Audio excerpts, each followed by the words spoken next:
हाय। आज के इस वीडियो में हम एक्सेल के अंदर दो और फंक्शन पढ़ेंगे जो कि सम और सम इफ है।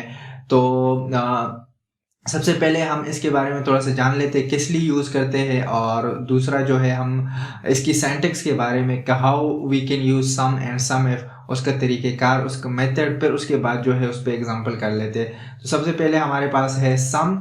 तो सम जो फंक्शन है ये यूज़ होता है किसी भी रेंज में। यहाँ पर मैंने लिखा है सम जो है किसी भी रेंज को जो है अगर आपने ऐड करना है, प्लस करना है, सम ऑफ करना है, तो उसके लिए हम सम का यूज़ करते हैं। उसकी जो सिंटैक्स है, सिंटैक्स ये है कि सबसे पहले आप लोग इक्वल लगाएंगे, इक्वल लगाने के बाद आप लोग सम लिखेंगे, और सम लिखने के बाद फिर ये वाला पैरेंथेसिस ब्रैकेट ओपन कर लेंगे, और फिर उसके बाद आप वो रेंज देंगे जिस रेंज को आप सम करना चाहते हैं। तो ये हमारे पास सम का जो है सिंटैक्स है। सही है, ये बिल्कुल सिंपल है।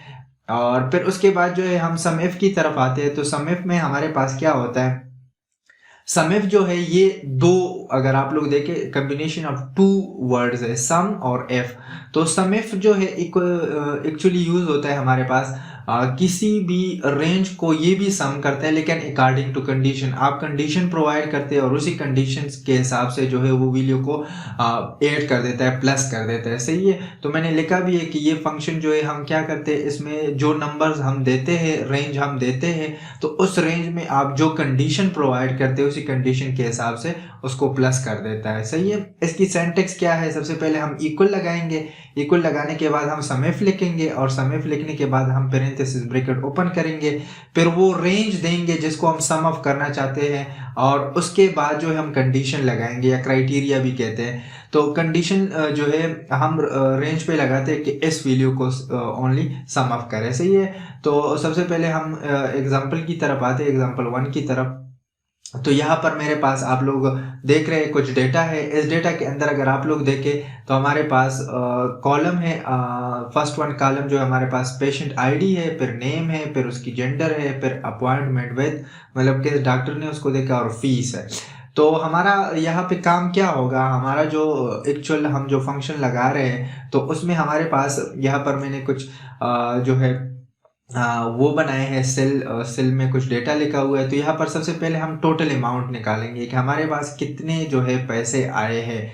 सेकंड वन जो है हम निकालेंगे gender wise money, like male से हमें कितना जो है रेवेन्यू जनरेट हुआ है, और फीमेल से। और फिर हम देखेंगे कि ईच डॉक्टर के पास कितना जो है, या मतलब फीस आया है, या उसको रेवेन्यू जनरेट हुआ है। तो ये हम देखेंगे। तो सबसे पहले टोटल अमाउंट के लिए हम सम का यूज़ करेंगे, लेकिन उससे पहले जो है हम इस डेटा को कन्वर्ट करेंगे टेबल में। तो कंट्रोल टी प्रेस करेंगे, और टेबल ये बॉक्स आएगा। ये बॉक्स आने के बाद आप लोगों को यहाँ पे नज़र आ रहा है, आप लोगों की टेबल के हेडर है, तो वो कह रहे हैं कि नहीं है, हम कह रहे हैं हाँ टेबल के हेडर है। तो हम जैसे ही ओके करेंगे, तो इस ओके करने के बाद जो है ये टेबल में कन्वर्ट हो जाएगा। टेबल में क्यों कन्वर्ट करते हैं मैं बाद में बता देता हूँ। सही है। अब सबसे पहले मैं यहाँ पे क्या लगाऊंगा, इक्वल सम। सम का सिंटेक्स क्या आता है, इक्वल सम, और फिर टेब प्रेस करूंगा, या ब्रैकेट, ये शिफ्ट के साथ 9 पे ये ब्रैकेट आता है, और मैं कहूंगा इस मनी को आप सम करें। सही है। जैसे ही मैं ब्रैकेट बंद करूंगा तो ये आप लोगों को नजर आ रहा है 19,100 रुपीज हमारे पास आए हैं। सही है। तो ये हमने सम लगा दी। अगर यहाँ पर हम आ जाए इस टेबल के अंदर, और हम जाए डिजाइन के ऊपर, और यहाँ पर आप लोगों को नजर आ रहा होगा टोटल रो लिखा है। मैं कहता हूँ इस टेबल को आप टोटल रो दे। तो जैसे ही मैं टोटल रो पे क्लिक करूंगा तो आप लोगों को नजर आ रहा है 19,100 rupees, which is equal to this amount. तो हमने सम का फंक्शन सही लगाया है। अच्छा, अब नेक्स्ट क्या करेंगे, मेल से कितनी जो है हमने रेवेन्यू जनरेट किया है, और फीमेल से सही है कितने पैसे आए। तो यहाँ पर इक्वल सम इफ लगेगा, सम इफ, सम इफ के बाद आप रेंज देंगे। सबसे पहले मैं कह रहा हूं कि ये हमारे पास रेंज है। इस रेंज में आप क्या चेक करें, कॉमा आप चेक करें मेल को। सही है। इस रेंज में आप चेक करें मेल को, और मेल को चेक करने के बाद जो है यहाँ पर आप उसकी जो वैल्यू है, मतलब मेल से जितना भी फीस लिया गया है वो यहाँ से ले, क्योंकि सम तो यहाँ से करेगा, फीस से करेगा। तो मैंने कहा सम करे आप किसको, आपको जो रेंज मिला है मैंने यहाँ पर आप लोग देख सकते हैं, सबसे पहले मैं क्या करूँगा, मैंने कहा इस रेंज में से आप क्या करें, मेल को ढूंढे, सही है, फिर कॉमा और मेल की जो अपोजिट ये वैल्यू है, जो मतलब मेल से हमने फीस लिया है, तो यहाँ से काउंट करे, तो ये ओनली मेल को करेगा, सही है। जैसे ही मैं एंटर करूंगा तो वो कह रहा है कि 14,000 रेवेन्यू हमारा जनरेट हुआ है मेल से। इस तरह मैं ड्रैग करूंगा, ड्रैग करने के बाद आप लोग को नजर आ रहा है तो ये इतना रेवेन्यू। अब मैं इसको कंट्रोल टी में कन्वर्ट करूंगा टेबल में, और टेबल में कन्वर्ट करने के बाद यहाँ पर मैं टोटल रो लूंगा, टोटल रो। अब यहाँ पर भी आप लोग देख सकते हैं ये दोनों इक्वल आ रहे हैं, तो इट्स मीन कि आप लोग का ये फंक्शन भी सही काम कर रहा है। अब हम लगाएंगे डॉक्टर के ऊपर कि ईच डॉक्टर को जो है कितना रेवेन्यू जनरेट हुआ है, सही है। तो यहाँ पर हम अगेन लगाएंगे इक्वल सम इफ, और फिर टेब प्रेस करूंगा तो ये ब्रैकेट खुद आएगा। अब हम क्या करेंगे, रेंज देंगे इसको कि यहाँ पर अब रेंज ये होगा, मैं कहूंगा कि इस रेंज में आप क्या ढूंढे, कॉमा आप ढूंढे डॉक्टर अली को।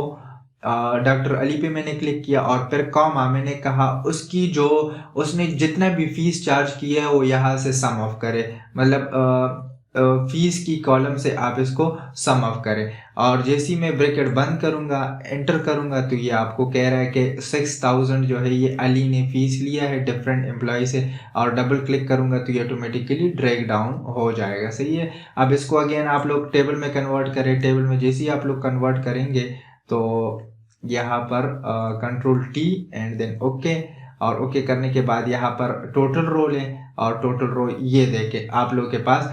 अब यहाँ पर अगर आप लोग देखें तो ये हमारे पास ये रिजल्ट जो है, ये रिजल्ट जो है, और फिर ये रिजल्ट, और यहाँ पर ये रिजल्ट, ये सेम आ रहा है। तो इट्स मीन कि आप लोगों का डेटा जो है वो सही जा रहा है, वो सही काम कर रहा है। अच्छा, अब टेबल हमने क्यों लिया था, टेबल हमने इसलिए लिया था क्योंकि अगर मैं न्यू एंट्री करूंगा तो ये ऑटोमेटिकली उसमें ऐड होता जाएगा, मतलब उसकी एडिशन ऑटोमेटिकली। अगर हम टेबल नहीं लेंगे तो जितना रेंज हमने दिया है उतना रेंज वो फार्मूला उस पर लगेगा, लेकिन अगर हमने टेबल दिया है तो ये डायनामिक हो जाता है और आपका पूरा रेंज वो पिक कर लेता है, सही है। तो जैसे ही मैं टैब प्रेस करूंगा, अब मैंने टैब प्रेस किया, यहाँ पर कोई एंट्री की, एंट्री करने के बाद जो है मैं यहाँ पे आता हूँ, कोई नेम लिखता हूँ, सही है। और नेम लिखने के बाद फॉर एग्जांपल ये मेल है, इसको डॉक्टर अली ने चेक किया है, और डॉक्टर अली जो है इसने फीस ऑटोमेटिकली 1,000 हो गया। तो यहाँ पर आप लोगों को नजर आ रहा है पहले डॉक्टर अली के 6,000 थे, अब एक न्यू पेशेंट देगा 7,000। इस तरह आप लोग जो 19,100 था, तो ये सब कुछ जो है आप लोगों को नजर आ रहा है, ये सब कुछ चेंज हो चुका है यहाँ पर देखिए। तो ये है टेबल के थ्रू। टेबल अगर आप लोग लगाएंगे किसी भी डेटा के ऊपर या टेबल में डेटा को कन्वर्ट करेंगे तो फिर आप लोग के पास ये एडवांटेज आएगी, सही है। इसके बाद हम सम और समेफ के ऊपर और भी 2-3 एग्जांपल करेंगे ताकि आप लोगों को कंसेप्ट क्लियर हो जाए और समझ में आ जाए कि कैसे हम सम और समेफ को डिफरेंट सिचुएशन में, डिफरेंट सिनारियो में यूज़ कर सकते हैं। होपफुली आप लोगों को समझ आ गया होगा। So thank you for watching.